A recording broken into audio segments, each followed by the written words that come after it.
Ito ay rated SPG. Striktong patnubay at gabay ng magulang ang kailangan. Maaaring may masiselang tema, lengguwahe, karahasan, sexual, horror o droga na hindi angkop sa mga... Ililipat na nga ng city jail itong si Carol dahil nga wala pang sapat na ebidensyang magpapatunay na inosente siya.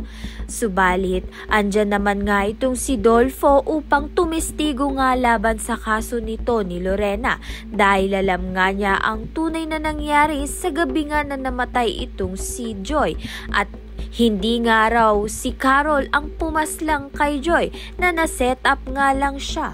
Sino nga ba talaga ang may sala sa pagpatay nga dito kay Joy? May posibilidad nga kayang si Ronnie dahil gusto nga niyang mapasa kanya itong si Wilfred. Samantalang si Tristan nga ang gagawa ng paraan upang makalaya nga ang kanyang kapatid na si Carol. Dahil bago pa man nga makulong itong si Carol ay ibinigay niya na nga kay Tristan ang mga ebidensyang magpapatunay na inosente siya. At ang gagawin na nga lang nito ni Tristan ay ibigay nga sa abogado nga nito ni Carol.